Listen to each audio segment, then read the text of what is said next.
A Tale of Two Hygienists presents this week's TIPisode, quick and easy tips to keep you up to date and presented by the experts in the profession. Now, get ready for your unofficial TIPisode. Uche Odiatu here. I'm just leaving Vancouver. Lectured for 2 days at the Pacific Dental Conference 2019. Had a blast.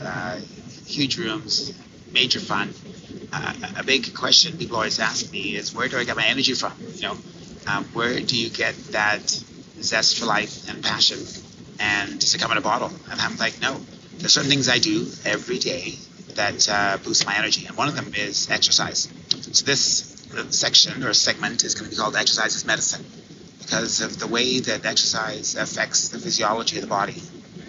We have 600 muscles, 206 bones, 360 joints. Pushing our feet away from the table and texting into our cell phone is an insult to the body. What we have to do is perform, I'd say, most days of the week. And there's 3 different kinds of exercise. There's resistance training, there's aerobic training, and there's flexibility training. Less than 3% of the 380 million people in North America do all 3. So less than 3% of the 380 million people in North America do all 3. But the 3% that do, they get access to all kinds of energy reserves. Science has shown that most people by age 55, almost half our mitochondria are no longer functioning. Almost half our mitochondria are no longer functioning. Mitochondria, as you know from your college days, is what makes ATP. ATP is the energy power source in the body. So young people have lots. Kids, age 2 to 10 to 15 to 20. But by age 50, 55, half our mitochondria are turned off. So if someone is not exercising, they have no access to this mitochondrial powerhouse.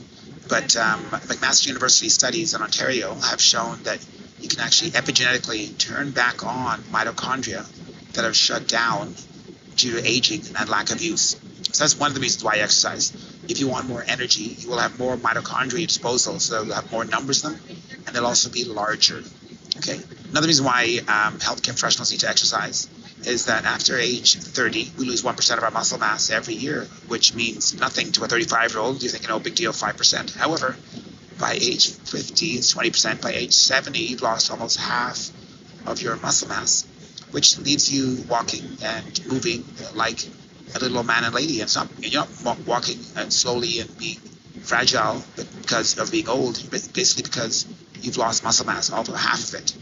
And University of Copenhagen and performance centers in Denmark has shown that in 2012, exercise scientists, that muscle is the biggest organ in the body. I heard Dr. Oz say in one of his books, You, the Owner's Manual, that the skin is the biggest organ at 12% of the body weight. But 7 years later, 2012, University of Copenhagen, they said that muscle is the biggest organ. At about half of our muscle mass, muscle has the ability to release hundreds of myokines, myokines. And people who have regular physical activity of all kinds release more of these myokines into the general circulation, which means that every organ in the body knows that you're moving and that you're alive. So things like interleukin 4, fibroblast growth factor 2, valstatin, BDNF, brain-derived neurotrophic factor, among hundreds. And so people who are active, especially the ones that do all 3 kinds of programming, which is only 3% of us, I'm saying us because I do all 3, have access to these hundreds of myokines. And it basically tell every organ that you're alive, from your microbiome to your brain, to your kidney, to your thyroid, to your liver, even to your sex organs. So we beat ourselves up. I know as healthcare providers, chairside, our bodies take a beating, sore backs, sore necks, sore wrists, sore hands, sore butts.